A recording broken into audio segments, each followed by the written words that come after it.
¿verdad? Genial. Bueno, entonces el tema de la clase de hoy es modelo de quarks, que en definitiva es nuestro primer intento de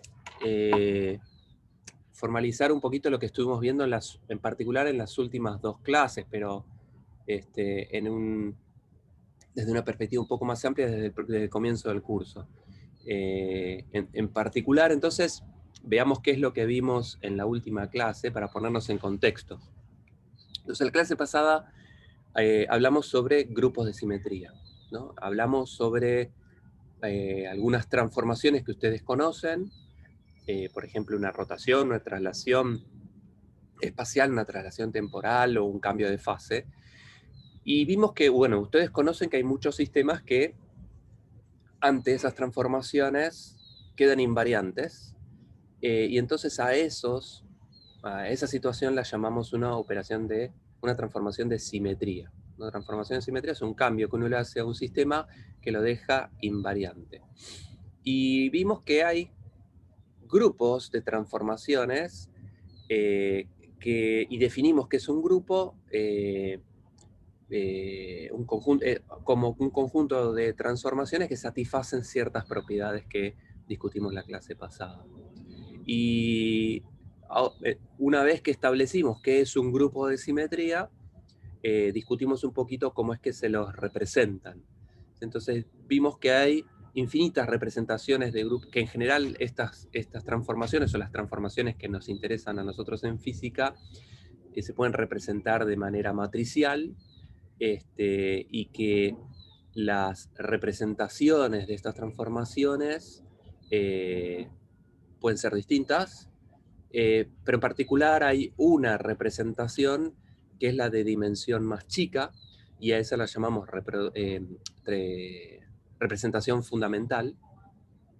Y lo que vimos también en la clase pasada es que si uno combina elementos de la representación fundamental de una dada simetría, uno obtiene representaciones de orden superior, o sea, representaciones que requieren más elementos para dar cuenta de esos sistemas, pero que las simetrías subyacentes siguen siendo la misma. En particular vimos que si uno tiene espines, por ejemplo, fermiones de espín un medio, que la simetría que describe fermiones de espín un medio, como ustedes ya conocen, es el grupo de simetría SU2, que son transformaciones unitarias de determinante 1 y que tienen 2 grados de libertad. Y eso ustedes ya lo exploraron en distintas materias de la carrera. Pero también vimos que uno puede combinar objetos de ese grupo de simetría, en este ejemplo SU2, y eso da conjuntos de la misma simetría, porque en definitiva lo que voy a hacer yo es transformar espines un medio, pero que son sistemas que se representan con matrices de orden más grande, porque cuando uno combina, por ejemplo, dos espines, vimos que uno tiene un triplete de espín 1, y para describir esos sistemas compuestos de dos espines, uno necesita, en vez de matrices de 2×2, matrices de 3×3. ¿Sí? Bien, eso desde el punto de vista formal de que son grupos y cómo se representan.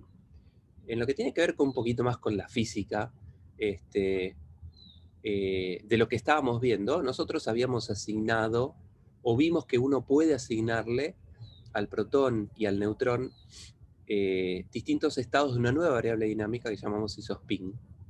La llamamos isospin porque copia idénticamente el álgebra del spin. Donde decimos que el protón es el estado de isospin up y el neutrón el estado de isospin down. Entonces asociamos al protón con el estado un medio de isospin y al neutrón con el estado un medio menos un medio de isospin. Y la motivación de esta asignación venía de ver la física nuclear, de la cual ya nos despegamos hace un par de clases. Vimos que eso tenía sentido porque con eso uno tenía cierto poder predictivo sobre secciones eficaces, y que cuando uno vaya a hacer los experimentos, efectivamente lo que uno mide es lo que predice esta idea, entonces algo de asidero tiene. Pero lo interesante que les mencioné la clase pasada, es que lo que necesitamos es que, para que esta idea de isospin funcione, es que el protón sea el estado 1 medio de isospin, y el neutrón sea estado 1 medio menos 1 medio de isospin. Pero la clase pasada vimos que uno puede asociar estos dos estados de isospin a la representación fundamental de isospin, o a representaciones de orden superior. Vimos en particular que combinando 3 espines, o sea, hacer 2 por 2 por 2, uno tenía 3 multipletes. Uno era un cuadruplete y después tenía 2 dobletes. Y esos 2 dobletes, que tienen 2 elementos cada uno de ellos, acoplan a isospin total 1 medio, con proyección más 1 medio y menos 1 medio. Entonces, el doblete protón-neutrón que necesita estos valores de isospin puede ser tanto la representación fundamental del grupo SU2 de isospin como representaciones de orden superior. Y eso desde el punto de vista matemático nos importa un pepino. O sea, lo que necesito es que sean esos estados. Pero desde el punto de vista físico tiene una implicancia muy importante, porque si fuesen la representación fundamental, los estados de la representación fundamental, serían partículas fundamentales, ¿sí? Mientras que si fuesen los estados de representaciones de orden superior, estarían compuestos de otras cosas. Entonces, si están compuestos de otras cosas, el neutrón y el protón no serían fundamentales, y los que sí serían fundamentales son las cositas que los conforman, ¿sí? Entonces, ese es un dilema interesante que vamos a tratar de explorar entre la clase de hoy y la clase que viene, ¿sí? Entonces, discutamos un poquitito qué fue el modelo de quarks, o digamos, hacia ahí vamos al final de esta clase y el inicio de la clase que viene, ¿sí? Bien, ¿alguna duda hasta acá antes de arrancar entonces? Un silencio sepulcral. Esta es la diferencia, ok, esta es la diferencia entre una clase presencial y no, que uno mira la cara y ya se da cuenta, se entiende o no. No, ninguna duda. Bueno, genial, muy bien. Entonces, volviendo al isospin, además de asignar valores de isospin al neutrón y al protón, que eran un doblete de partículas que caracterizaban a los núcleos, también vimos hace unas clases que había otros multipletes de partículas, además del neutrón y el protón, como los piones, las deltas y otras más, ¿sí? En este caso, un singlete que se llama la partícula lambda 0, ¿sí? Entonces estamos tentados de asignar ciertos valores de isospin a cada una de estas partículas. En el caso del protón y el neutrón, como tengo dos estados, con isospin 1 medio me alcanza. Entonces, si represento en este eje la proyección de isospin en el eje Z o en el eje 3, el protón es el que tiene la proyección 1 medio y el neutrón es el que tiene proyección menos 1 medio, ¿sí? Pero estos dos estados entonces acoplan a isospin total 1, ¿sí? Y en particular agrego cuál es el momento angular total de estas partículas. Eso es uno los mide experimentalmente. El protón es un fermión de spin 1 medio, el neutrón también es un fermión de spin 1 medio, ¿sí? Bien, los piones venían en una familia de 3 miembros, ¿no? El pi más, un pión con carga positiva, un pión neutro y un pión con carga negativa. Esto se descubrió experimentalmente. Y lo que se observan es que estas 3 partículas tienen masas muy parecidas, de la misma manera que el neutrón y el protón, difieren en su carga eléctrica, y uno estaba tentado a decir, bueno, estos quizás son un multiplete de isospin, y como tengo 3 partículas, isospin 1 me viene bárbaro, entonces el pi más tendrá proyección más 1, el pi 0 proyección 0, y el pi menos proyección menos 1. Los 3 acoplan al mismo isospin total. Experimentalmente estos son bosones de spin 0. ¿Sí? Si uno trata de medirle el impulso angular a estos bichos, tiene impulso angular 0. Las deltas eran 4 partículas, las 4 con masas muy similares también, diferían en sus cargas eléctricas. Entonces, siguiendo esta locura del isospin, uno dice, bueno, tengo 4 estados, ¿qué isospin total tendrían que tener para que yo pueda tener las proyecciones distintas para cada uno de ellos? Y isospin total 3 medios funciona. La delta más tiene isospin total 3 medios con proyección más 3 medios, la delta más 1 medio, la delta 0 menos 1 medio y la delta menos 3 medios. Experimentalmente, se mide el spin de estas partículas y son fermiones de spin 3 medios, ¿sí? Haciendo una especie de Stern-Gerlach. Y la lambda 0 es una partícula que no tiene otras partículas con masas muy parecidas como los otros multipletes, entonces uno podría decir, bueno, esto es un singlete de isospin, ¿no? Y si fuese un singlete de isospin, le puedo asignar el isospin 0, y resulta ser que este es un fermión de spin 1 medio. ¿Sí? Entonces, acá les pongo 4 multipletes de isospin, ¿no? Un singlete, un doblete, un triplete y un cuádruplete. ¿Sí? Y esto lo que vimos también es que utilizando el hecho de que el isospin pareciese ser que se conservan interacciones fuertes, o al menos esa es la evidencia experimental que había al momento en el que se midieron estas cosas, uno tiene cierto poder predictivo de secciones eficaces, entonces si uno va a mide y lo que mide no tiene nada que ver con la predicción, tira este modelo a la basura, pero lo asombroso es que los resultados experimentales observables que tengan que ver con el isospin de estas partículas, si es que existe el isospin, son consistentes con las predicciones de este modelo. Entonces, algo en la naturaleza hay que se puede explicar a través del isospin. Bien, si uno mira un poco... Sí. Capaz yo me olvidé de lo que hice en clases anteriores, pero por ejemplo en el caso de piones, que tenga momento angular total 0 y isospin 1, como no tenía que, el momento angular no tiene que ser mayor o igual a isospin.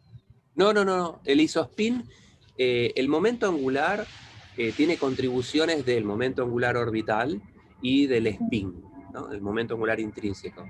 Y se describen con el álgebra de un momento angular. El isospin es una variable dinámica que se describe con el álgebra del momento angular, pero no es un momento angular. El isospin es una nueva variable dinámica que no tiene nada que ver con el J. ¿Sí? O sea, dos representaciones del grupo SU2 acá, uno isospin y otro de momento angular. Pero no se suman como momentos angulares porque el isospin es una variable dinámica que no es un momento angular. Okay, es como... se describe con el álgebra del momento angular, pero no es un momento angular. Pero, o sea, para describir tal, tendría que hacer producto tensorial de estos dos SU2, uno de isospin y otro momento angular. Escuché medio entrecortado, pero lo que creo haber entendido es que la función de onda total tiene contribuciones de la parte de la función de onda que describe el isospin, que está escrito con un momento angular, con un álgebra de momento angular, y la parte de la función de onda que describe el momento angular. Sí, eso es verdad.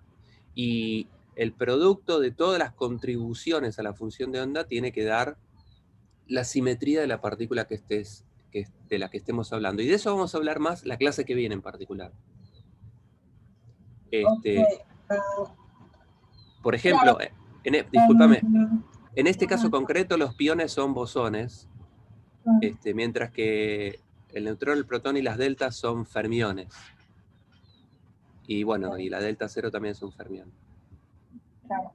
Creo que acá hay otro chico que preguntó que si vive otro espacio. Sí, vive en otro espacio. El espacio de isospin es un espacio disjunto al espacio de momentos angulares, porque describe otra cosa. Que el álgebra sea similar, que la manera de describir esas cosas desde el punto de vista matemático, formal, sea similar, no indica que sean magnitudes que tengan que ver entre sí. Describen cosas distintas. O sea que vive en otro espacio. El espacio de isospin y el espacio de spin, por ejemplo, son cosas disjuntas. Muy bien. Muy bien, entonces, ahora que tenemos esta asignación de isospines, ¿sí?, para partículas, uno podría tratar de ver cierta relación entre cosas, ¿no? Por ejemplo, entre la carga eléctrica y la proyección de isospin, que fíjense que en principio es un poco caprichosa porque fui arbitrario, decir, bueno, el protón es este y el neutrón es este, ¿no? Pero fíjense que las partículas que tienen carga positiva son las que tienen isospin más grande, y hay cierta relación entre la carga y el isospin, ¿no? En particular, si yo escribiese que la carga eléctrica es, bueno, en unidades de la carga eléctrica del electrón, es el isospin, las proyecciones de isospin más un medio. Fíjense que estoy estableciendo una relación entre la carga eléctrica, que tiene que ver con el electromagnetismo, y el isospin, que es una variable dinámica que inventamos para tratar de dar cuenta de ciertas cosas que veíamos en los núcleos. Parecen cosas disjuntas, pero uno puede darse cuenta que hay una cierta relación. Fíjense que funciona muy bien para el doblete de protón y neutrón, ¿no? Porque el protón tiene proyección isospin más un medio más un medio da 1, y la carga del protón es 1, el módulo de la carga del electrón. El neutrón tiene proyección isospin menos un medio, entonces menos un medio da 0, y el neutrón efectivamente tiene carga 0. ¿Sí? Funciona bien para los nucleones, funciona bien para las deltas también, ¿no? Porque fíjense que la delta más tiene proyección isospin 3 medios. Entonces, si voy a esta formulita, 3 medios más un medio da 4 medios, o sea, 2 veces la carga de electrón. Está bien, es lo que tiene la delta más. O sea que para este cuadruplete de deltas y para este doblete de neutrón-protón, hay una relación entre la carga eléctrica y el isospin. ¿Sí? Pero, y este cuadruplete de deltas y el doblete de neutrón y protón se llaman bariones. Recuerden, en la primera clase dijimos que todas las partículas que son como el protón o más pesados, que es el caso del neutrón, el protón y las deltas, son bariones. Entonces eso funciona muy bien. Pero para los piones, que eran mesones, ¿se acuerdan que yo les hablé del modelo de Yukawa, que era un modelo efectivo que describía las interacciones fuertes, y para que eso funcione tenía que haber partículas con masas entre la del protón, que son bariones, cosas pesadas, y la del electrón, que son cosas livianas. Llamamos, bueno, al electrón se lo llama, como que pertenece a un grupo que se llama leptones, livianos. Entonces hay partículas pesadas, como el protón, partículas livianas, como el electrón, y partículas con masas intermedias, se las llamó mesones. ¿Sí? Y había indicios de que tenía que haber partículas como esas, y en efecto se descubrieron, por ejemplo, los piones, que tenían masas entre la del electrón y la del protón. Pero para este triplete de piones no funciona esta relación entre carga eléctrica e isospin. Pero si notamos que estos son mesones, o sea que no son bariones, los tipos, los físicos que veían esto en su momento, estoy hablando de 80 años atrás, 70 años atrás, recuerden que hacían su especie de alquimia, ¿no? Inventaban nuevos números cuánticos. Entonces inventaron un número cuántico bariónico, le lo defino con la letra B, que vale 1 para toda partícula que sea un barión y 0 para cualquier partícula que no sea un barión. Entonces, ahora arreglada de esta manera, esta formulita sí establece, vuelve a restablecer la relación entre el isospin, la proyección de isospin y la carga eléctrica. ¿Sí? Fíjense que en el caso de neutrones, protones y las deltas, como son todos bariones, esta letra B vale 1 y es la formulita de antes que funcionaba. Genial. Para los piones, como no son bariones, este número bariónico vale 0, y entonces la carga es directamente la proyección de isospin. Y funciona bárbaro, porque el pi más tiene proyección de isospin más 1, entonces la carga es más 1. El pi 0 tiene proyección de isospin 0, entonces no tiene carga eléctrica. Y el pi menos tiene proyección de isospin menos 1, entonces en esta formulita la carga me da menos 1 veces la carga del electrón. Funciona muy bien. ¿Sí? Entonces, no estoy demostrando absolutamente nada, simplemente estoy observando que uno puede establecer cierta relación entre esta variable dinámica de isospin, que empieza a cobrar cierto sentido, de alguna manera, y la carga eléctrica. ¿Sí? Entonces empezamos a ver que hay relaciones entre cosas que nos interesa describir. Bien. Hay lo que se llaman partículas extrañas. Yo lo mencioné muy al pasar en la primera clase del curso, y lo voy a mencionar brevemente en este slide. ¿Qué son estas partículas extrañas? En la década del 60, creo, se hicieron experimentos donde bueno, recuerden que en la década del 50, después de la posguerra, o en la posguerra, motivado por el hecho de que las potencias mundiales se dieron cuenta de que podían hacer bombas que destruyan al enemigo muy eficientemente, invirtieron mucha plata para entender la energía nuclear. Entonces los físicos de aquella época tenían un montón de recursos y hacían experimentos a lo loco, y entonces empezaron a darse cuenta que existían, con una gran cantidad de experimentos, que existían un montón de partículas. Y ese montón de partículas había algunas que llamaron ellos extrañas porque tenían las siguientes características. Eran partículas que se producían muy fácilmente en sus experimentos, o sea, que se produzcan fácilmente uno lo puede cuantificar con el hecho de decir que tienen, o medir, una sección eficaz alta. Una sección eficaz es un observable físico no puede calcular en la teoría y puede medir experimentalmente. Entonces es un lindo observable físico porque es fácil de medir, fácil de calcular, relativamente fácil de medir y de calcular, y uno puede comparar entonces una teoría con la naturaleza. Entonces, que algo tenga una alta sección eficaz significa que tiene una probabilidad alta de ocurrir, ¿sí? Pero que decaía, que una vez producidas esas partículas, tardaban mucho tiempo en decaer, o sea, tenían vidas medias largas, ¿sí? Para poner números característicos, las vidas medias de las cosas que decaen vía la fuerza débil son del orden de 10 a la menos 8 segundos, en general, es un parámetro muy promedio. Mientras que las cosas que decaen vía la interacción fuerte tienen vidas medias del orden de 10 a la menos 20 segundos. Fíjense que hay 12 órdenes de magnitud. Como que las cosas que, si algo puede caer vía la fuerza fuerte, decae al toque. Si algo solamente puede caer vía la fuerza débil, va a tardar muchísimo más tiempo en decaer en relación a las interacciones fuertes. Entonces, a estas partículas que se producían muy fácilmente, pero que una vez producidas tardaban un montón en decaer, eran raras, tenían una característica distinta del resto y se les llamaban partículas extrañas. Y otra cosa que los hacía extraños, a ver, hay un comentario en el chat, es lo mismo que amplitud de scattering. La sección eficaz es la amplitud de scattering al cuadrado. La amplitud de scattering es una amplitud de probabilidad, y la norma al cuadrado de eso es ese observable, ¿sí? Luca. Entonces, como estaba diciendo, además estas partículas extrañas de producirse fácilmente, pero que tardaban en decaer, siempre que se producían de a pares. Uno no podía producir una partícula, no. En la naturaleza no se observa que estas partículas extrañas se producen una sola. Se producen de a dos. Por ejemplo, el kaón, K+, es Perdón, una Gustavo. Sí.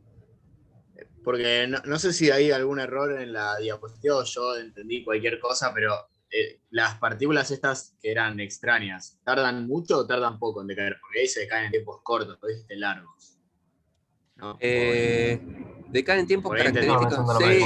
Sí, no, me equivoqué. En el slide dice tiempos característicos cortos, tiempos característicos grandes comparados con la interacción fuerte. Sí, tenés razón. Está mal el slide. Cortos deberían ser grandes. No, genial, gracias. Gracias a vos. Buenísimo. Bueno, significa que están siguiendo lo que estoy diciendo. Bárbaro.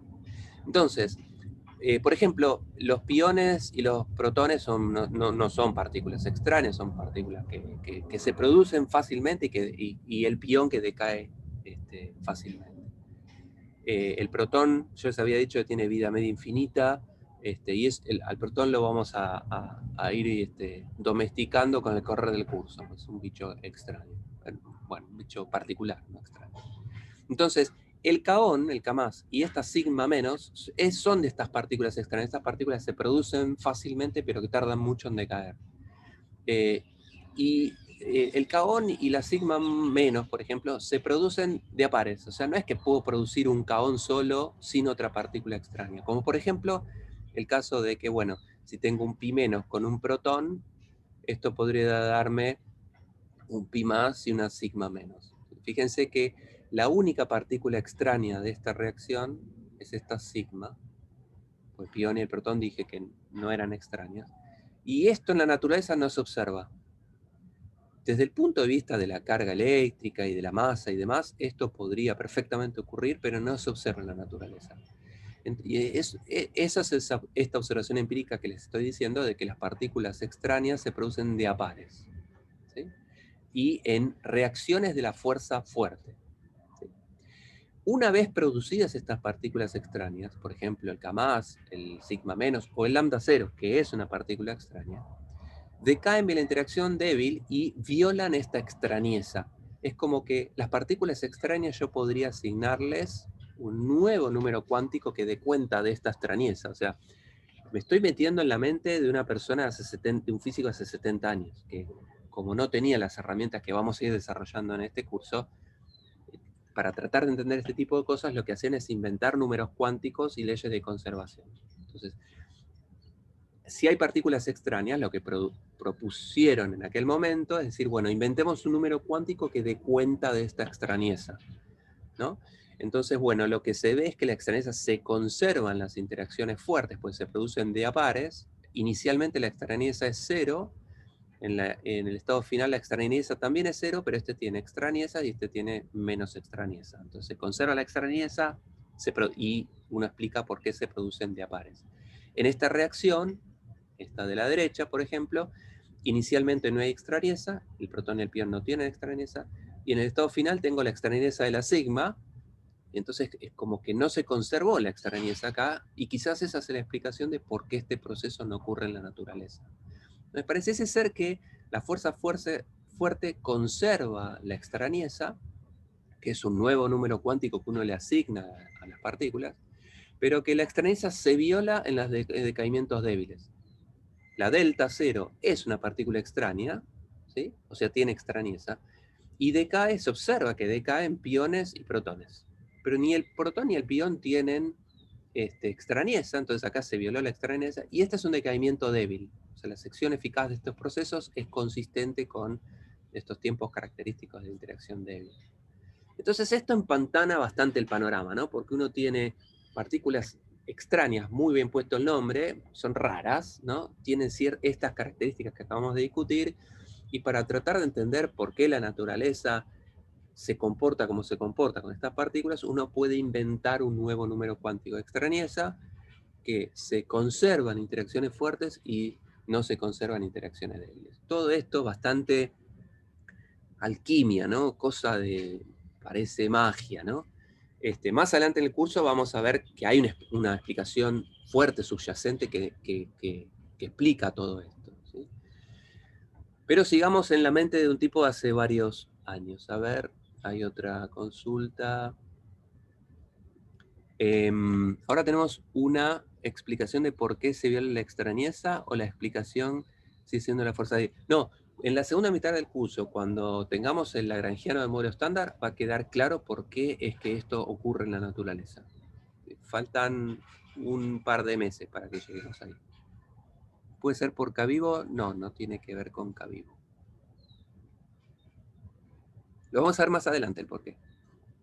Bien, entonces, volviendo a lo que vimos la vez en el slide anterior, que tratamos de establecer una relación entre la carga eléctrica y el isospin, vimos que teníamos que agregar el número bariónico, ¿sí? Pero para las partículas extrañas eso no funcionaba, pero si uno modifica esta formulita antes agregando la extrañeza, ¿sí? Que es este nuevo número cuántico que tenemos que agregar para tratar de explicar qué pasa con las partículas extrañas, esta relación entre carga, isospin, número bariónico y extrañeza es exacta. ¿Sí? Ahora no hay que hacer ningún cambio. Todas las partículas, todos los hadrones conocidos, satisfacen esta relación. ¿Sí? La carga eléctrica entonces es el módulo de la carga eléctrica del electrón por el isospin más la suma del número bariónico y la extrañeza dividido 2. Y eso sí se satisface para todas las partículas que vimos en el slide anterior y todos los bariones conocidos. ¿Sí? Entonces, Perdón, bueno, sí. dijiste hadrones. Hadrones. Hadrones son todas las partículas que son, en la mente, otra vez, en la mente de un tipo de hace 70 años, son los mesones y los bariones, o sea, las partículas que son como el protono más pesados o estos mesones que habíamos descubierto. Lo que pasa es que hay otros mesones que no son hadrones. Entonces, en la mente de un tipo del siglo XXI, los hadrones son las partículas que están compuestas por quarks. Y quarks es algo que vamos a discutir al final de esta clase. ¿Sí? Entonces, la respuesta sería que son los hadrones. Los hadrones son todas las partículas compuestas con quarks, que pueden ser bariones, son partículas que tienen 3 quarks, o mesones, que son partículas que tienen un quark y un antiquark. Cierro paréntesis porque todavía no expliqué qué es un quark. De acuerdo. Y te puedo hacer otra pregunta que me queda como colgando. ¿De qué da cuenta la extrañeza? La extrañeza, en este contexto de lo que estoy contando en este slide, es un invento de un número cuántico para tratar de explicar estas características raras que tienen estas partículas. Entonces, asignando un número de extrañeza para cada partícula, entonces puedo explicar por qué las reacciones estas ocurren y estas no, por qué los decaimientos débiles, violan extrañeza y esta relación entre carga y demás. Si nos remontamos a lo que sabemos ahora, o sea, cuando al final del curso, cuando tengamos el lagrangiano modelo estándar, va a quedar claro qué es la extrañeza. La extrañeza simplemente es cuántos quarks strange hay en un barión. Es eso. Pero estas, por ejemplo, los kaones, estos, el 0 y el más, digamos, son designaciones de extrañeza. Sí, el K+, por ejemplo, es un estado US barra. Es un estado de un quark U y un quark anti-strange. Todas las partículas estas extrañas, todas tienen adentro un quark strange. Un tipo de partícula se llama quark strange. Pero nos estamos adelantando porque todavía no hablé de qué es un quark. Está bien, sí, pero digo, como para tener una noción de algo. Porque... Sí, lo que describe esta extrañeza en el fondo es cuántos quark strange hay en ese hadrón. Okay. Seguime la corriente hasta el fin de la clase, por ahí, o hasta el fin de la clase o de la clase que viene, ahí va a quedar un poco más claro. Ok, dale, buenísimo. Muy bien. Entonces, lo que acabamos de ver es que uno puede darse cuenta, sin entender por qué, que hay una relación entre magnitudes que uno no entiende bien, como que es la extrañeza, que es el número bariónico, magnitudes que uno ve que tiene cierto sentido, como el isospin, que vinimos hablando ya hace 2 clases, y magnitudes que uno conoce muy bien como la carga eléctrica. Entonces, ¿qué es lo que hace que esto tenga ciertas relaciones? Sería interesante de entender el porqué de esta relación. Entonces, lo que acabo de mencionar es que tanto el isospin, como el número bariónico, como la extrañeza, como la carga eléctrica, son magnitudes distintas, pero que están relacionadas entre sí. Entonces sería interesante tratar de establecer alguna explicación que nos indique por qué es que estas cosas tienen alguna relación. ¿Sí? Entonces, el primero que quiso establecer un modelo para tratar de dar luz sobre esto fue un tipo llamado Sakata, ¿sí? Que escribió un paper en la década del 50, que lo tienen linkeado acá en el PDF, y que son 2 páginas nada más, se lo pueden leer unos minutos, y dice lo siguiente. Las partículas parece ser que algunas tienen isospin, otras no. Entonces, si yo quisiera describir el isospin de una partícula, necesitaría las cosas que me definen el isospin. ¿Qué cosas definen el isospin que hayamos visto? Bueno, el protón tiene isospin y el neutrón tiene isospin, y necesito a los dos para poder describir, porque el protón y el neutrón son el estado un medio isospin y el un medio menos un medio isospin, y necesito a los dos porque los dos forman la base de SU2. Entonces, si yo quisiese describir el isospin de cualquier cosa, con el protón y el neutrón tengo la base de isospin y podría ser. Y por otro lado están las partículas extrañas, que parece que la extrañeza es una cosa ortogonal al isospin. Y entonces, ¿qué partícula extraña conozco? Y dijo, bueno, la delta cero es una partícula extraña. Entonces, con estas tres partículas, protón, neutrón y lambda cero, podrías describir el isospin y la extrañeza de cualquier partícula, dice Sakata. ¿Sí? Entonces propongo que esta base de tres partículas, protón, neutrón y lambda cero, sean la base, la representación fundamental de SU3. ¿No?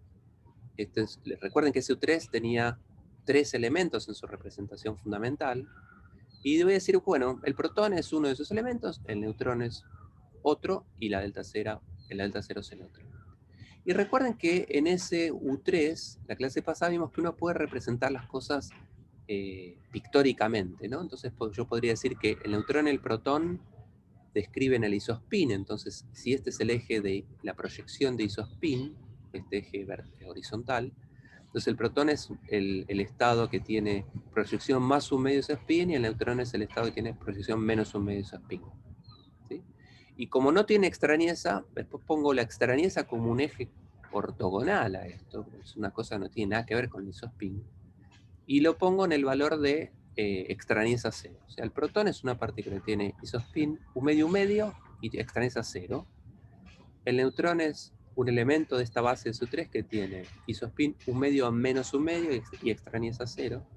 Y la lambda cero va a ser una partícula que no tenga nada de isospin, no tiene nada que ver con isospin, entonces tiene isospin cero, pero tiene una cierta extrañeza, pongámosle el valor de extrañeza menos 1. Entonces, si le sigo la corriente a Sakata, que dice, bueno, me crea una base de SU3, donde el protón, el neutrón y la lambda cero son los elementos de la representación fundamental. Siguiendo esta locura, como existen las antipartículas, ¿sí?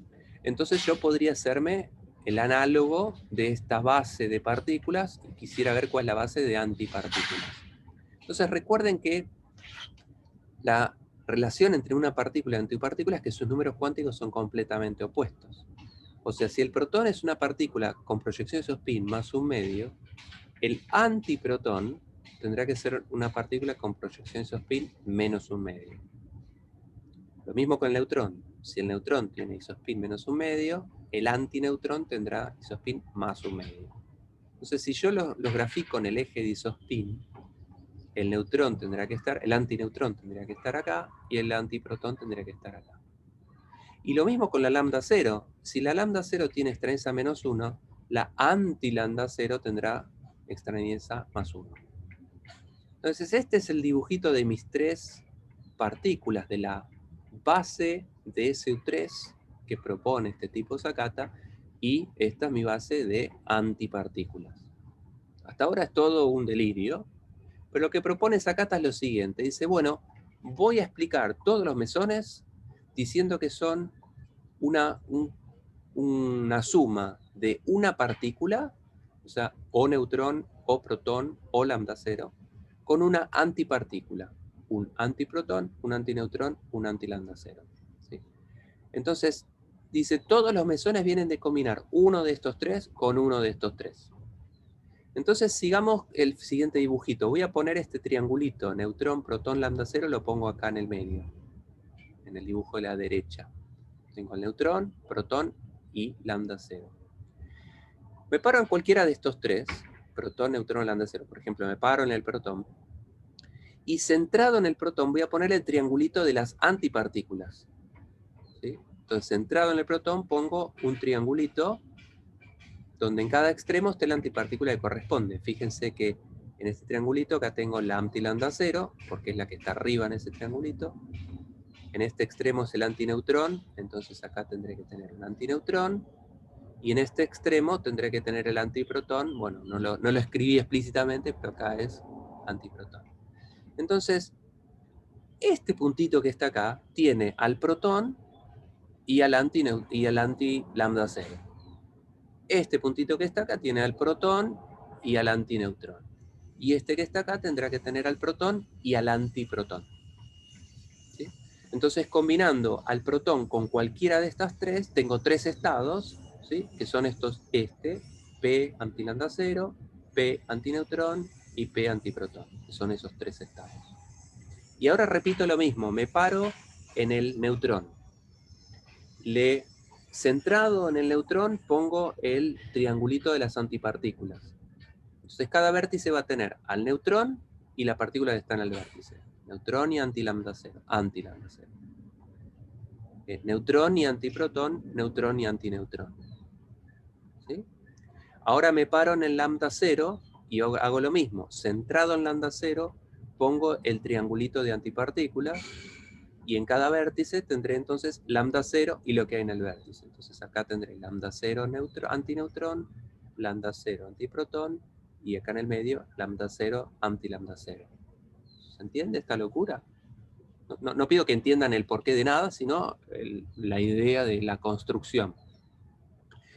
Ahora fíjense que todos los tipos que están en la línea del medio, ¿sí? Tienen, veamos cuánto es el isospin. Por ejemplo, este es el estado protón antineutrón. Recuerden que el protón tiene proyección isospin más un medio, y el antineutrón tenía proyección isospin también más un medio. Entonces este estado, el isospin total al que acopla un protón y un antineutrón es el isospin, proyección isospin más 1. El neutrón y el antiprotón, por ejemplo, este estado de acá. El neutrón tiene proyección isospin menos un medio, el antiprotón también, o sea que los dos, desde el punto de vista de isospin, acoplan isospin total menos 1. Y el que están en el medio acoplan isospin 0. Entonces tengo un estado de isospin menos 1, 0 y 1. Y extrañeza 0 porque no hay ninguna lambda 0 acá. Entonces encontré tres partículas que no tienen extrañeza y que tienen isospin total 1 y proyecciones 1, 0 y menos 1.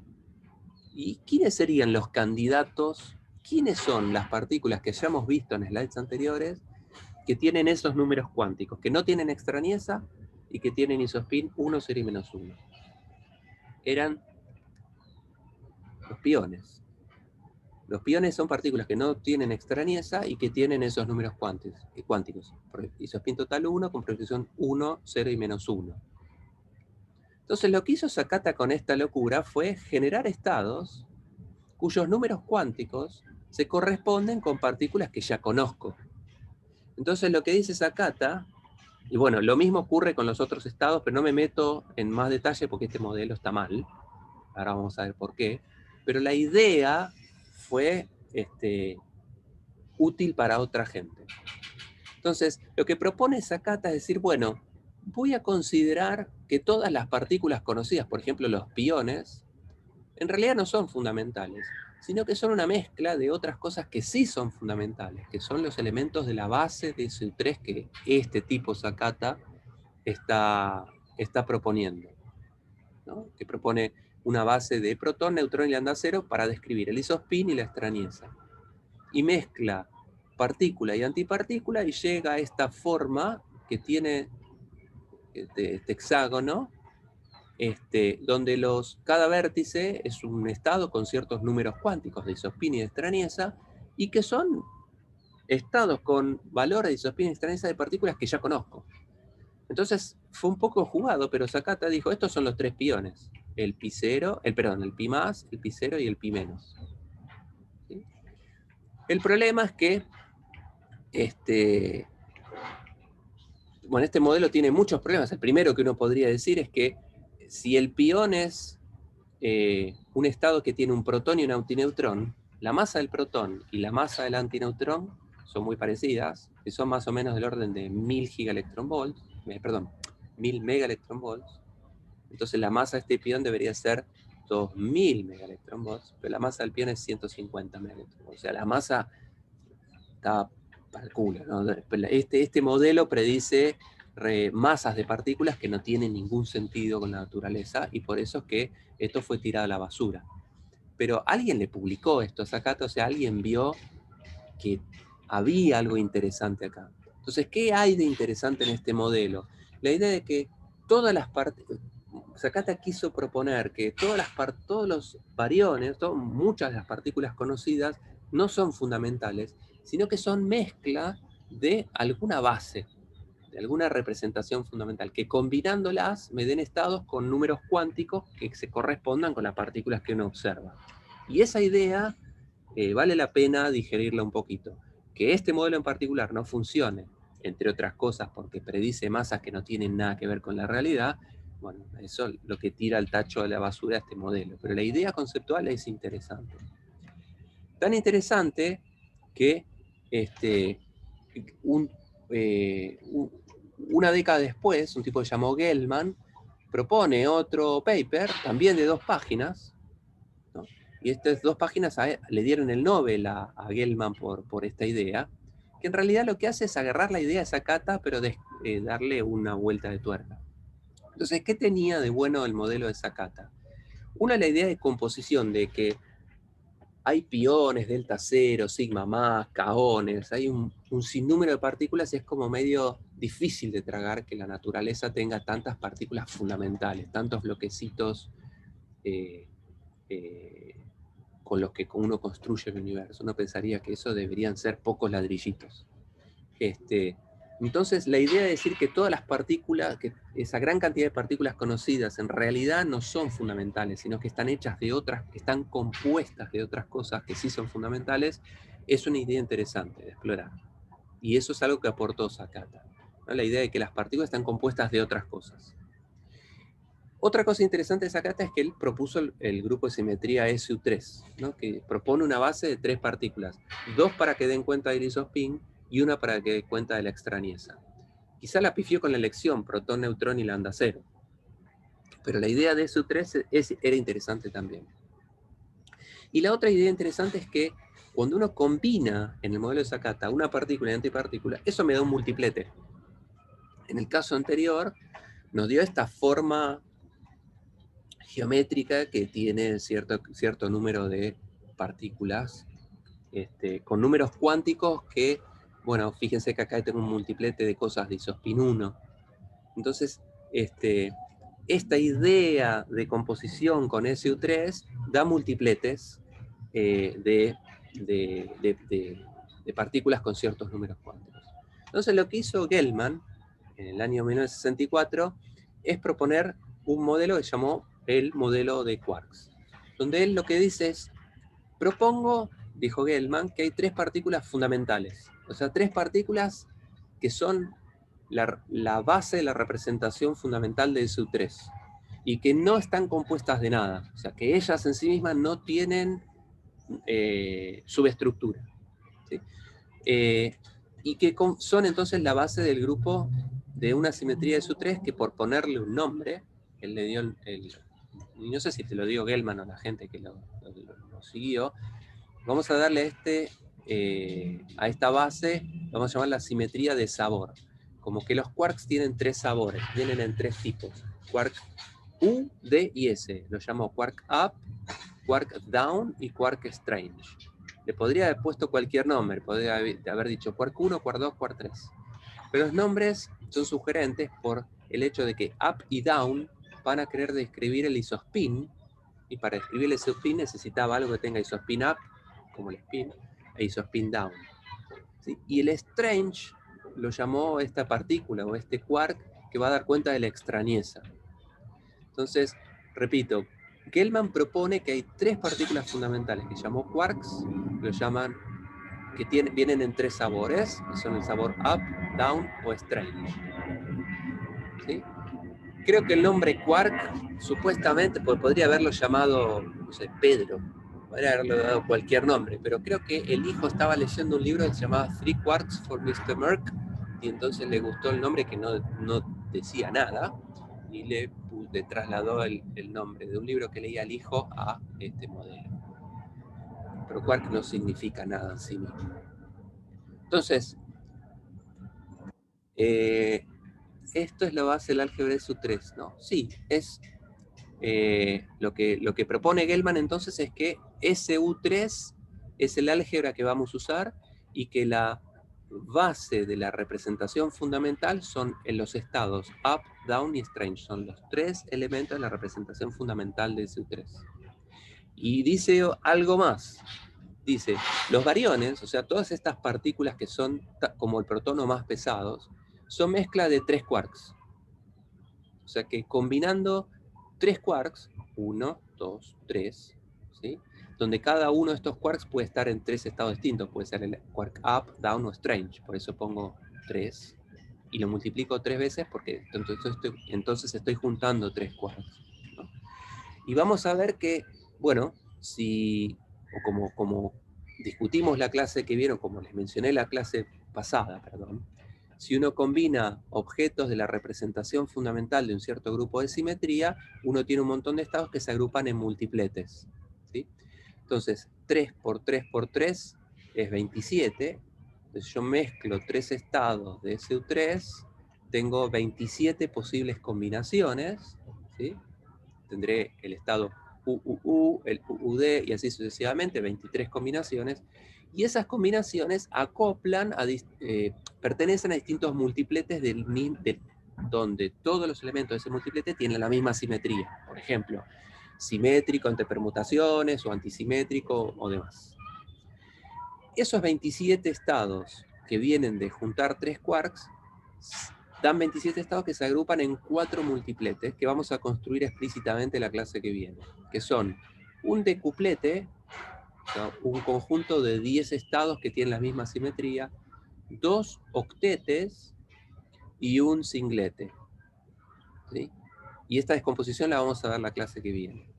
Entonces Gell-Mann dice, todos los bariones, o sea, todas estas partículas como el protono más pesados, vienen de combinar 3 quarks. Eso es una cosa bastante arbitraria, ¿sí? De la teoría. Es como cuando Bohr dijo, el momento angular orbital está cuantificado como un múltiplo de L. Bueno, eso es de múltiplo de H barra. Eso es una cosa súper arbitraria del modelo de Bohr y nadie le dijo nada, porque el modelo funcionaba, ¿sí? Bueno, lo mismo propuso Gell-Mann, es una cosa arbitraria. Dice, los bariones vienen a combinar 3 quarks. Y dice, los mesones, o sea, estas partículas más livianas que los bariones, vienen de combinar un quark y un antiquark. Es decir, combino un quark que puede estar en cualquiera de estos 3 sabores, up, down o strange, con un antiquark, que puede ser anti-U, anti-D o anti-S. 3 por 3 son 9 estados. Esos 9 estados forman un octete y un singlete. Y eso también lo veremos dentro de 2 clases en particular. Entonces, Gell-Mann dice, siguiendo la idea de Sakata, de que las partículas tienen isospin y extrañeza, entonces para describir el isospin y la extrañeza me alcanza con 2 partículas que describan el isospin y una que describa la extrañeza. Sakata la pifió porque eligió protón, neutrón y lambda cero, y esos no son fundamentales.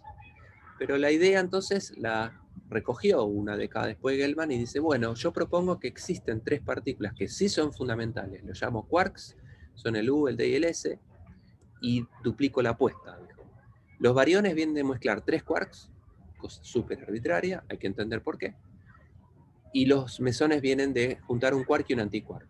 Y eso es algo que también queremos entender por qué, es una arbitrariedad, ¿sí? Pero siguiendo esa arbitrariedad, resulta ser que este modelo de quarks, o sea, esta propuesta de Gell-Mann, reproduce perfectamente el espectro de las partículas conocidas hasta el momento, ¿sí? ¿Qué significa el espectro de las partículas? Cada partícula que se observó experimentalmente se le pudo medir la carga eléctrica, el isospin, la extrañeza y el spin, ¿sí? Entonces, el protón, por ejemplo, es una partícula que tiene isospin 1 medio, que tiene carga más 1, que tiene extrañeza 0 y que tiene tales números cuánticos, y tiene spin 1, un medio, es un fermión. Entonces, cada partícula tiene su huella digital dada por cuál es el valor de sus números cuánticos, ¿sí? Entonces, lo que quiero transmitir es que el modelo de quarks, con esta arbitrariedad que propone Gell-Mann, me da un espectro de estados con ciertos números cuánticos muy particulares, y hay una biyectividad entre la predicción de este modelo y las partículas que uno mide experimentalmente. O sea, existe una partícula que tiene los números cuánticos del protón. Es decir, existe en el modelo de quarks un estado que coincide exactamente con los números cuánticos que uno le mide al protón. Lo mismo con el neutrón, lo mismo con la andando al cero y con el resto de las partículas. ¿Sí? Entonces, para que esto funcione, uno tiene que definir, como el protón tiene su carga eléctrica, isospin y demás, y el protón está hecho de quarks, los quarks son los que le dan carga, isospin y demás al protón. Entonces, los quarks, el U, el D y el S, Gell-Mann tiene que decirme cuáles son los números cuánticos de estas partículas fundamentales que él propone. Entonces, resulta ser que si el quark U tiene carga 2/3, el quark D tiene carga menos 1/3 y el quark strange tiene carga menos 1/3, esto funciona si al quark U le delego la misión de describirme el isospin, y al quark D también, con proyección más 1/2 para el U, menos 1/2 para el D, y 0 para el exchange, porque la extrañeza no tiene nada que ver con el isospin. Después, desde el punto de vista de extrañeza, el quark U y el D no tienen extrañeza y el quark strange sí la tiene. Respecto del número bariónico le doy 1/3 a todos, y respecto de spin digo que son todos fermiones de spin 1/2. Entonces, postulando estos números cuánticos para los elementos de la base de SU3 que propone Gell-Mann, ¿sí? Resulta ser que combinando 3 quarks, o quark y antiquark, los estados que obtenemos son los que uno ve en la naturaleza. ¿Sí? Entonces uno puede formar lo que se llaman espectros de hadrones. Entonces veamos cómo funciona esto. Entonces, si yo combino... Sí. Sí, con estos operadores ya te alcanza para formar una base completa o necesitas más. No necesitas más. Pero me acuerdo. En el momento angular y todo eso, ¿no te importa? Bueno, les estoy asignando spin a los quarks, con lo cual el protón, el neutrón, la lambda 0, la sigma más que tenían, las sigmas que tenían spin 3 medios, van a heredar el momento angular que venga de cómo se combina, de a qué momento angular acoplan estos quarks en esos estados. Lo vamos a ver en un ratito, o la clase que viene. Pero sí, como estos quarks tienen spin, el momento angular de un estado como el protón va a ser heredado de cómo acoplen estos spines de estos quarks. Bien, entonces, veamos cómo funciona esto. Por ejemplo, yo podría, si mezclo 3 quarks, ¿sí? Puedo hacer que tenga, que combine 3 quarks que solo tengan sabor U y D. Entonces puede ser UUU, UUD, UDD o DDD. Fíjense que esto es un SU2 porque estoy considerando solo los quarks U y D. Entonces son las posibles combinaciones de U y D dentro del conjunto UDS. Después puedo hacer las combinaciones que tengan solamente D y S. Por ejemplo, 3 quark D, 2 quark D y un S, un D y 2 S o 3 S. Y este sería el SU2 del quark D y S que está dentro del SU3 del UDS. O podría combinar, o podría generar estados que combinen al quark S con el quark U nada más, ¿no? Entonces podría tener el SSS, el SSU, el SUU, el UUU, ¿no? Y este sería el SU3 que combina al quark U y al S. Pero también tendría el estado UDS, el que mezcla los 3 quarks, ¿sí? Entonces, desde el punto de vista de si yo combino 3 quarks, podría tener estados que son estos que acabo de describir. Entonces, como cada quark U, D y S tiene sus números cuánticos, ¿no? Yo podría fijarme cuáles son los números cuánticos del estado compuesto de estos 3 quarks. Por ejemplo, el estado que tiene 3 quark U. El isospin del quark U era 1/2. Entonces, si yo tengo 3 isospines up, 1/2 más 1/2 más 1/2, la proyección de isospin de este estado es 3 medios. ¿Sí? Respecto de la carga, el quark U tenía carga 2/3. Si tengo 3 quark U, 3 por 2/3 es 2. La carga de este estado de 3U sería 2. La extrañeza, el quark U tenía extrañeza 0. Entonces 0 más 0 más 0, la extrañeza de este estado de 3 quark U es 0. Y número bariónico, Los quark Q tenían número bariónico 1/3, como tengo 3 de ellos, el número bariónico de los 3U es 1. Entonces, fíjense que este estado de 3 quark Q tiene como números cuánticos proyección de spin 3 medios, carga 2, extrañeza 0, número bariónico 1. Ahora pasemos al siguiente, por ejemplo, 2 quark Q y un D. Bueno, el quark Q, desde el punto de vista de isospin, tiene más un medio, más un medio más, da 1, pero el quark down tiene proyección de isospin menos 1, o sea que el isospin total al que acopla este estado es un medio. ¿Sí? Carga. El quark Q tiene carga 2/3, otra vez 2/3 más tercios es 4/3, y el quark D tenía carga menos 1/3. 4/3 menos 1/3 da 1. O sea, la carga de ese estado es de 2 quark Q y un D es carga 1. Extrañeza. Ninguno de los quarks U y D tiene extrañeza, o sea, la extrañeza es estado 0. Número bariónico, cada quark U y D tiene el número bariónico 1/3, tengo 3 de ellos, entonces el número bariónico es 1. Y así sucesivamente. Entonces, pueden ustedes hacer la cuentita trivial de ver combinaciones de 3D, qué números cuánticos tiene, combinación de un D y 2S, qué números cuánticos tiene y demás. Fíjense que cada estado tiene su huella digital, ¿no? Entonces el modelo de quarks, si tuviese sentido, o sea, si fuese real esto del modelo de quarks, si describiese bien la naturaleza, me está prediciendo estados. Predice que existe un estado que debe tener isospin 3 medios, carga 2, extrañeza 0 y número bariónico 1. Entonces, eso es lo que predice este modelo. Por el otro lado, me voy al mundo de los resultados experimentales y me pregunto, ¿existe una partícula con estos números cuánticos? Y la respuesta es sí, existe. La lambda, la delta más, es una partícula que tiene isospin 3 medios, carga 2 veces la carga del protón, no es extraña y tiene número bariónico 1. Ahora, ¿existe una partícula con estos números cuánticos del segundo renglón? Sí, el protón es una partícula que tiene isospin 1 medio, carga más 1, extrañeza 0 y es un barión.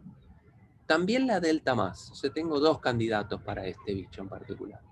Y así sucesivamente. Entonces, lo interesante es que este modelo, por más tirado de los pelos y arbitrario que parezca, me predice estados con números cuánticos que se corresponden con los números cuánticos que uno mide experimentalmente de las partículas conocidas. ¿Sí? Y esto vale, fíjense que todas estas combinaciones de 3 quarks me dan número bariónico 1, son todos que llamamos bariones, partículas como el protón o más pesadas. Pero Gell-Mann además había dicho que uno podía combinar 3 quarks o un quark y un antiquark. Entonces veamos esta tablita de abajo donde solo considero estados que tienen un quark y un antiquark. Por ejemplo, el estado U barra, ¿no? El quark U tiene isospin 1 medio, el anti-U tiene el isospin al revés, entonces el isospin total del estado U barra es 0. La carga del U es 2/3, la carga del anti-U es la opuesta, o sea, menos 2/3, o sea, la carga total es 0. Ninguno de los dos tiene extrañeza, entonces la extrañeza total es 0. Y el número bariónico, el quark U tiene número bariónico 1/3 y el anti-U tiene menos 1/3. La suma de esos números cuánticos da 0. ¿No? Y así sucesivamente pongo otros ejemplos en esta tablita, con el U de barra, el U barra D, D barra. Son todos quark y antiquark. Y ahora me pregunto, esto es lo que me predice este modelo. Y ahora pregunto, ¿existe algún estado que tenga isospin 0, carga 0, extrañeza 0 y número bariónico 0? Sí, existe el mesón pi 0. En la bolsa de resultados experimentales existe un estado con justamente esos números cuánticos. Y existe para cada una de estas propuestas del modelo exactamente una partícula conocida con los mismos números cuánticos. Entonces, ¿qué es lo que sigue? Ok, bueno, tengo que ir un poco más rápido entonces. Entonces, lo interesante de esto es que esta propuesta loca de Gell-Mann, de que existen los quarks con ciertos números cuánticos, y combinando 3 quarks, o un quark y un antiquark, tengo estados con ciertos números cuánticos. ¿Sí? Esa es la propuesta del modelo. Pero lo interesante es que esos números cuánticos se corresponden unívocamente con una partícula conocida, medida experimentalmente, y a las que se le midió estos números cuánticos, Entonces hay una relación entre este modelo puede explicar qué es el protón, o qué es la delta más más. La delta más más pareciese ser que podría ser una combinación de 3 quark nada más. Entonces el conjunto de todas las partículas conocidas, los piones, los kaones, las deltas, la lambda 0, el protón, el neutrón, podrían ser explicados a través de un modelo en el que solo hay 3 partículas fundamentales, el quark U, el quark D y el quark S, que combinados de A3 o de quark y antiquark me dan un set de números cuánticos que explica que se corresponde con el set de números cuánticos de las partículas que uno conoce. ¿Sí? Hasta ahí es donde estamos hasta el momento. Bien, ¿cómo es que uno puede obtener estos estados? ¿Sí? O sea, la cuestión un poco más técnica de cómo es, qué pinta tienen estos estados. La descomposición de estos estados en representación fundamentales es bastante laboriosa, ¿sí? Y nosotros uno podría hacer un curso de teoría de grupos en el departamento de matemática y estar un cuatrimestre para aprender cómo hacer estas cosas, ¿sí? en grupos de dimensión infinita. Pero como para la física nos alcanza con SU2 y SU3 en particular, uno lo puede tratar de construir a mano, como hace un físico, sin tener que hacer un curso de un cuatrimestre, ¿sí? Entonces, veamos cómo es que uno puede construir estos estados desde el punto de vista del sabor de los quarks, ¿sí? Para el grupo SU2 y el SU3. Y vamos a empezar con SU2. O sea, pensemos que en vez de los 3 quarks que propone Gell-Mann, el U, el D y el S, pensemos que hay solamente 2 quarks. Para hacer la cosa más simple, pensemos que existe el quark U y el D, nada más. ¿Sí? Entonces, si yo combino 2 quarks, donde cada uno de esos quarks puede tomar 2 posibles valores, up o down, ¿sí? Si tengo 2 quarks, cada uno tiene 2 grados de libertad, en total tengo 4 estados. ¿Sí? Tengo el estado UU, el estado UD, el estado DU y el estado DD. ¿Sí? Ahora, estos 4 estados, yo los puedo agrupar en multipletes de una simetría dada. ¿Sí? Por ejemplo, el estado UU es un estado simétrico respecto de una permutación de esos elementos. O sea, el estado UU, si yo intercambio el primero U con el segundo U y el segundo U con el primero, sigue siendo el estado UU. Entonces a ese estado lo llamo simétrico, que es el mismo estado ante una permutación en el orden en el que yo lo describo. Lo mismo ocurre con el estado DD. Es decir, yo el primer quark D lo reemplazo por el segundo, y el segundo pasa a ocupar el lugar del primero. El estado DD es un estado simétrico respecto de una permutación. Ahora, yo podría con el UD y con el DDU, me puedo fabricar un estado que sea completamente simétrico también, ante permutación. Y ese es el estado UD más DU. Si yo permuto el UD, tengo DU, y si yo permuto DU, tengo UD. Entonces, UD más DU, si yo permuto el primero con el segundo, me da el mismo estado, UD más DU. ¿Sí? Y bueno, una constante de normalización, ¿sí? Raíz de 2. Entonces, este estado, UD más DU, es también un estado simétrico. ¿Sí? Y el otro es un estado simétrico que formé con el UD y el DU, que son 2 estados. Entonces, si yo cambio la base UD-DU y lo escribo como una combinación lineal que tiene una cierta simetría, me falta el otro estado. ¿Sí? Entonces yo puedo hacer una combinación entre UD y DU que sea completamente antisimétrica ante una permutación. Entonces si yo cambio este U con este D me queda DU, si cambio este D con este U me queda menos UD, y es lo mismo que el estado del que partí pero con un signo menos. Entonces estos 4 estados, UU, UD, DU y DD, los puedo agrupar en 3 estados, que son completamente, esos 4 estados los separo en un triplete y en un singlete, o sea, en 4 estados también. Pero en un triplete que tiene una simetría bien definida, es completamente simétrico ante permutaciones, y un estado antisimétrico ante permutaciones. Esto que acabo de contar en este slide es algo que vieron 300 veces ya en otras materias, ¿no? Tengo 2 espines, los acoplo, tengo un triplete que acopla spin total 1 con proyección más 1, 0 y menos 1, y un singlete que acopla spin 0. ¿Sí? Ahora, pensado desde el punto de vista de quarks, donde el quark up representa el spin up y el quark down representa el spin down, es simplemente cambiar la letra U por una flechita para arriba y el quark D por una flechita para abajo, y todo lo que vieron de spines es exactamente lo mismo que acabo de escribir acá. ¿Sí? Entonces, como resumen, lo que acabo de mostrarles es que mezclando dos objetos de SU2 de sabor, tengo este triplete simétrico y un triplete antisimétrico. ¿Sí? Bien, en el modelo de quarks esto es insuficiente, porque Gell-Mann dice 3 quarks o quark y antiquark, y yo solamente mezclé 2 quarks. Esto no me sirve para Gell-Mann. Pero bueno, una aproximación para tratar de llegar a 3 por 3 por 3, o sea, 3 quarks, ¿sí? Donde cada quark puede ser UDS, o sea, 3 objetos de SU3, yo puedo tratar de acercarme a esa situación, tratando de ver cómo se mezclan 3 objetos, pero en vez de SU3, de SU2, que es un poco más sencillo. Entonces veamos cuáles son los estados que uno obtiene si mezcla 3 objetos de SU2, o sea, un objeto con otro objeto, 3 objetos, donde cada uno puede estar en el estado up o down. ¿Sí? Entonces quiero mezclar 3 objetos de SU2. Muy bien. Por ejemplo, si yo mezclo solamente cosas de SU2, o sea que tengo 2 grados de libertad, que son, los voy a pensar como up y down, ¿sí? Esos son mis dos grados de libertad. Entonces puedo tener 3 quark U, o 2 U y un D, pero donde el orden, como recuerden que yo quiero ver la simetría ante permutaciones, yo puedo tener 2 U y un D teniendo UUD, o UDU, o DUU. Estos 3 estados tienen 2 quark U y un D, ¿sí? Pero me va a interesar la permutación. O estados que tienen 2 quark D y un U, el DDU, el DUD, el UDD, o el estado que tiene 3 quark D.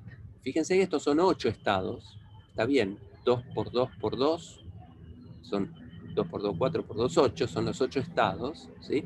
Pero ahora estos 8 estados me gustaría combinarlos de modo tal de que esos 8 estados tengan una simetría definida. ¿Sí?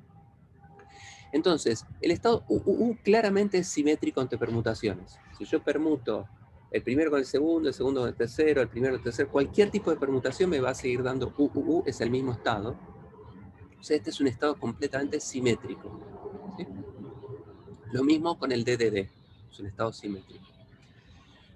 Ahora, con estos 3 que tienen 2 quark U y un D, yo puedo hacer una combinación completamente simétrica, si los sumo a todos.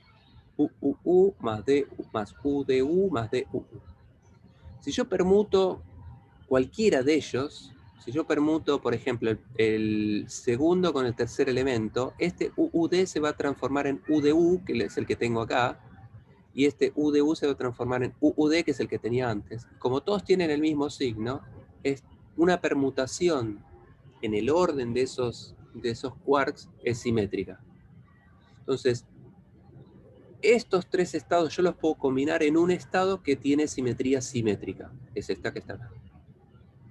De manera completamente análoga puedo hacer el mismo juego con los que tienen 2 quark U y un D. Entonces, si los sumo a los 3 y les agrego una constante de normalización, esta es una combinación completamente simétrica de estos 3 estados. Entonces acá ya tengo 4 estados, ¿sí? Que es un cuadruplete donde los 4 estados son completamente simétricos. O sea, esto es un cuadruplete simétrico. Entonces, de los 8 estados que puedo fabricar, ya pude encontrar 4 que son completamente simétricos. ¿Sí? Un cuadruplete simétrico. Me faltan otros 4 estados. Entonces, fíjense que con los estados que tienen 2 quark U y un D, estos 3 que tienen 2 quark U y un D, puedo fabricar una combinación que es UDU menos DUU. ¿Sí? Y esta combinación, fíjense que es, lo voy a llamar un estado mixto antisimétrico. ¿Qué significa eso de mixto antisimétrico? Es antisimétrico ante la permutación de los primeros 2 elementos.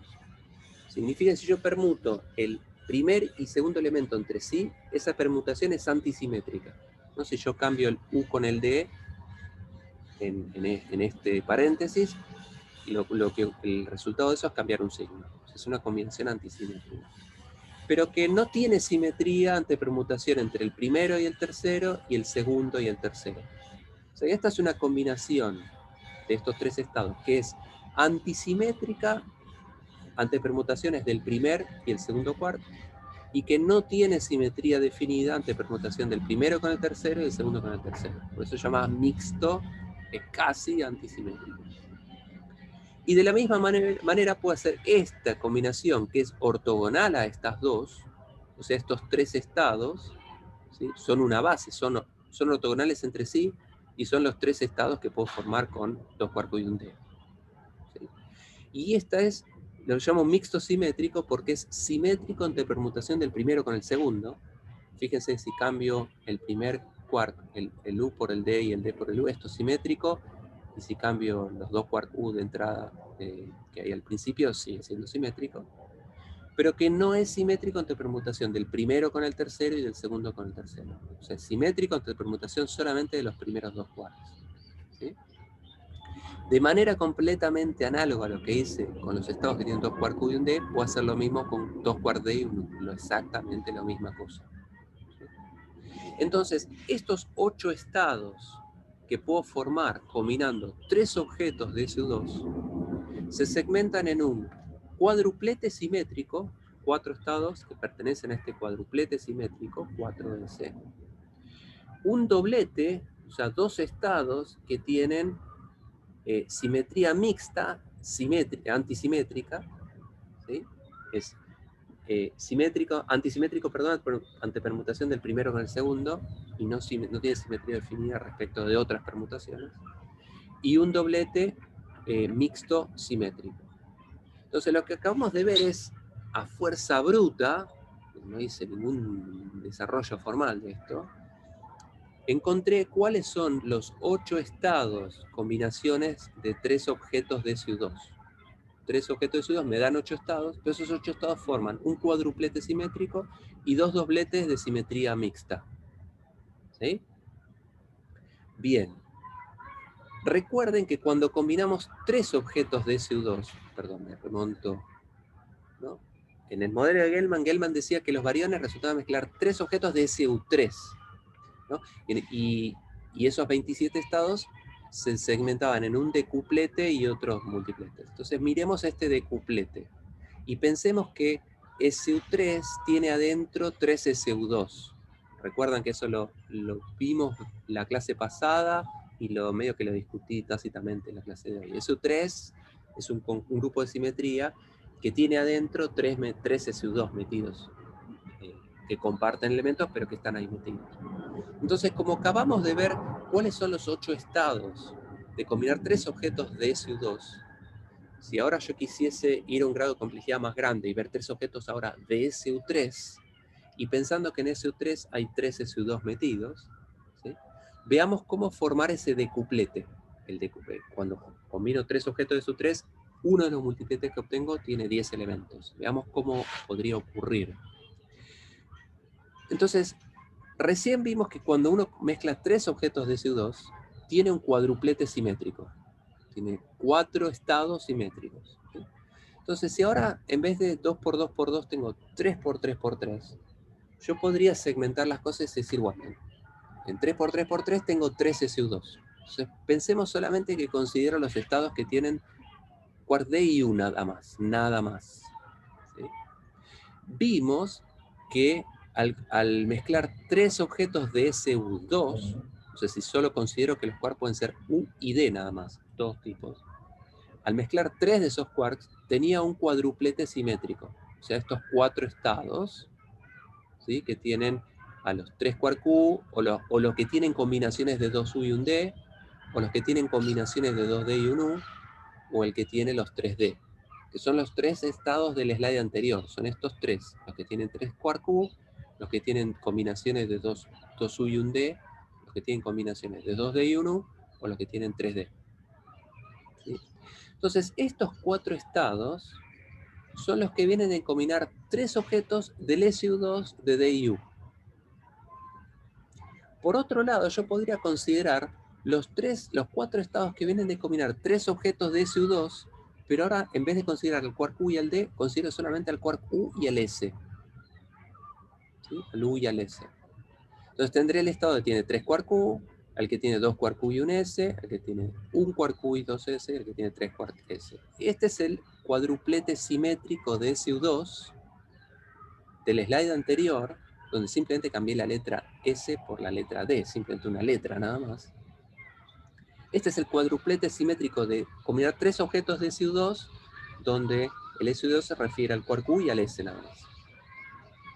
Y puedo hacer lo mismo ahora con el otro SU2 que hay dentro de SU3, que considera el quark D y al S nada más. Es decir, yo mezclo 3 objetos del SU2, donde el SU2 se refiere al quark D y al S nada más. Tengo este cuadruplete simétrico, ¿sí?, del slide anterior, que mezcla solamente quark D y S. ¿Sí? Entonces fíjese que tengo el cuadruplete de SU2, el cuadruplete de SU2 de SD, y el cuadruplete de SU2 que mezcla al y al S. Y entonces esos 3 SU2 que están dentro de SU3 me forman este decuplete.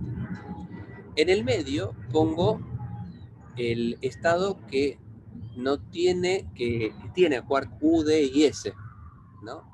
Que mezcla los 3 estados, que no los puedo obtener como parte de un SU2, porque en SU2 solo puedo tener 2 tipos de quarks y este estado tiene 3 quarks. Pues yo puedo agregar un estado que tiene el quark U, D y el S. ¿Sí? Entonces, combina... Consulta. Sí. O sea, cuando tenemos las 3 combinaciones U, D y S, o sea, los 3 quarks, ahí pertenecería a SU3, ¿no?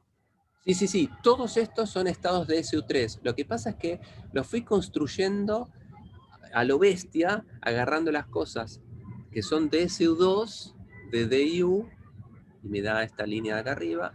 Las cosas que tienen SU2 de U y S, me da esta línea, y SU2 de D y S. Pero esos SU2 están dentro de SU3. ¿Sí? Claro. Pero lo que a mí me generó duda es que unas diapositivas más atrás, el UDS lo habíamos puesto en SU2, o sea, estaba como marcado acá. Sí, gracias por decir, esto está mal, claramente, porque UDS no puede ser SU2 porque tiene 3 quarks, y en SU2 considero que hay solo 2 quarks. Está mal. Claro, eso me había dejado con duda, entonces no tenía que entender. Gracias por marcarlo. Está mal lo que está escrito en este slide 96, ¿no? Este UDS está aparte, no pertenece a un SU2. O sea, este SU2 se completaría con el que tiene 3 quark U, que está acá arriba. ¿No? Genial, gracias, profe. No, gracias por marcármelo, porque significa que entendiste hasta acá donde estamos. Entonces, lo que acabo de hacer es mostrarles cómo se construye este decuplete, o sea, este multiplete de 10 estados, y fíjense que todos estos estados tienen simetría simétrica, porque estos 4 de acá arriba son el cuadruplete del slide anterior, que era simétrico.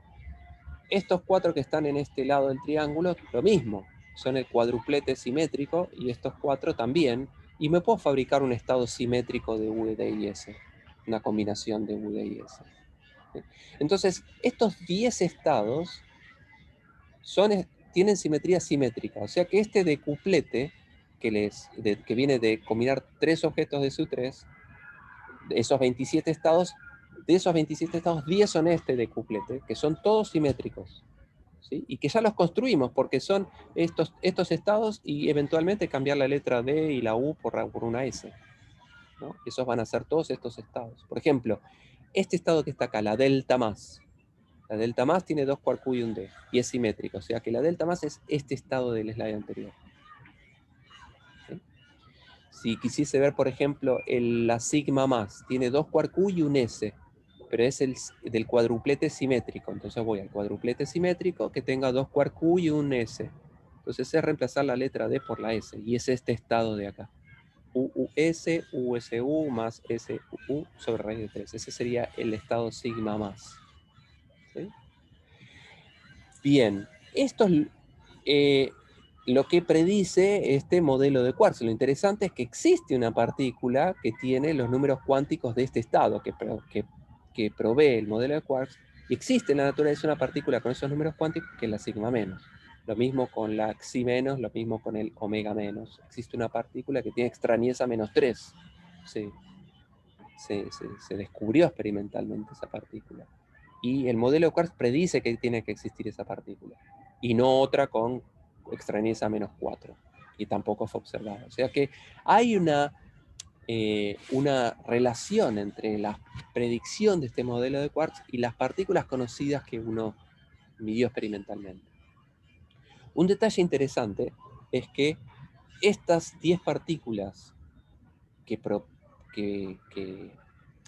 propone el modelo de Quarks, pero que se condice unívocamente con partículas conocidas, la delta menos, la delta cero y demás, a todas estas partículas experimentalmente se les midió el spin, y todas tienen spin 3 medios. Eso es una observación experimental. ¿Sí? Se midió el spin de la sigma más, resulta ser que es un fermión de spin 3 medios. ¿Sí? Entonces, veamos ahora la función de onda de spin. Olvidémonos del sabor, olvidémonos del tipo de quarks que tiene, si es un D, un U o un S. Eso es mirar la simetría SU3 de sabor. Pero ahora pensemos que los quarks son fermiones de spin 1 medio, entonces concentrémonos en la simetría SU2 de spin. Si son fermiones de spin 1 medio, la simetría es SU2, puede tener spin up o spin down, nada más. ¿Sí? Ahora respondo la pregunta que veo acá en el chat. Entonces concentrémonos en la parte de spin. ¿Sí?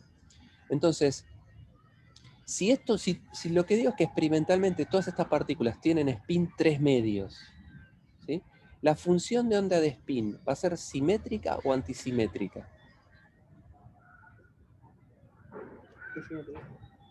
Tiene que ser simétrica, ¿no? Porque si acoplan a spin total 3 medios, pueden hacerlo con proyección más 3 medios, que es este estado 3 spines para arriba, o los 3 spines para abajo, o el que acopla spin total 3 medios con proyección más 1 medio, o con proyección menos 1 medio. Que si lo ven estos estados, estos acoplamientos de spines, son lo que tenemos en el slide anterior. Si yo reemplazo a la letra U por una flechita para arriba, ¿sí? Es combinar 3 objetos de SU2, pero esos son, SU2 son spines justamente. O sea, el estado UUU es lo mismo que el estado up de spin, que acopla spin total 3 medios. Este es el que acopla spin total 3 medios con proyección más 1 medio. Este es el estado que acopla a spin menos 1 medio, y esto es spin menos 3 medios. O sea que desde el punto de vista de spin, ¿sí? Si estos tipos acoplan spin total 3 medios, entonces pueden tener estas proyecciones, 3 medios, 1 medio, menos 1 medio o menos 3 medios. No importan las proyecciones, lo que sí importa es que estos pertenecen al cuadruplete simétrico. ¿Sí? Entonces, la función de onda total de estas partículas tiene una contribución de la función de onda de sabor, o sea, de cuáles son los quarks que lo conforman, que es SU3 de sabor, y una contribución de la función de onda por la parte de spin. Y fíjense que desde el punto de vista del spin nada más, como experimentalmente tienen spin 3 medios, pertenecen al cuadruplete simétrico, o sea que la simetría de la función de onda de spin es simétrica.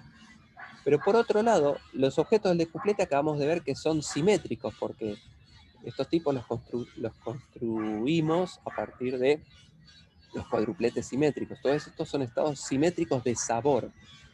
O sea que la función de onda total de estas partículas de sabor, que es simétrica, por spin, que es simétrica, me queda una función de onda completamente simétrica, de spin y sabor. Siendo que estos son fermiones, porque el spin es 3 medios. Y esto es completamente inesperado.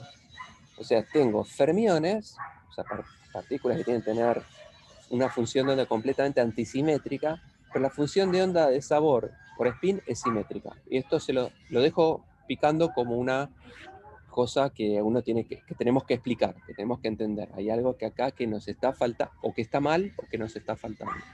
¿Sí? Entonces, me estoy extendiendo, entonces voy a responder la pregunta que veo acá en el chat. Luca pregunta, si tienen spin 3 medios son fermiones, entonces tienen una función de onda antisimétrica. ¿Esta parte de sabor va por afuera de la función de onda? No, claro, buena pregunta entonces. Lo que acabo de decir es que la función de onda total es la contribución de la función de onda de sabor, que nos dio simétrica, por la de spin, que también nos dio simétrica. O sea que la función de onda total, que incluye ambas contribuciones, nos está dando simétrica, siendo que son fermiones. O sea, que tienen que tener una función de onda antisimétrica. O sea, acá hay algo o que está mal o que está faltando, ¿sí? Y eso va a ser el tema de la discusión de la clase que viene, ¿sí? Entonces, me extendí, termino acá directamente, que este era mi último slide. Bueno, mi anteúltimo slide. Entonces, lo que vimos hoy es que Gell-Mann propone un modelo, se llama modelo de quarks, en el que dice que existen 3 partículas fundamentales, que son el U, el D y el S. Y ese quark U, D y S tienen ciertos números cuánticos, ¿no? Y después dice, si combino de a 3 quarks o de quark y antiquark, tengo un montón de estados con ciertos números cuánticos. Pero lo interesante es que esos estados con esos números cuánticos se corresponden uno a uno con las partículas conocidas experimentalmente. Entonces Gell-Mann dice, yo les puedo explicar con mi modelo por qué las partículas conocidas tienen esos números cuánticos, partiendo del hecho de que todas esas partículas conocidas, el protón, la delta cero, la delta más, el xi cero, los kaones y demás, esos cientos de partículas, no son fundamentales, sino que son combinaciones particulares de 3 partículas solamente, de quark U, D y S nada más, ¿sí? Y eso es una cosa importante que hay que digerir. Ese es el tema importante de la clase de hoy. Última pregunta. ¿Falta alguna contribución más, no? Sí, bueno. Sí, la respuesta, Lucas, que sí, falta algo, y eso lo vamos a explicar la clase que viene, justamente. Bien, no le quiero robar más tiempo de la práctica, así que cortemos acá y las dudas que queden las discutimos la clase que viene. Así que vamos a seguir hablando de modelo de quarks. ¿Está bien? Entonces guarden las preguntas para un futuro. Y bueno, cancelamos acá. ¿Estamos de acuerdo?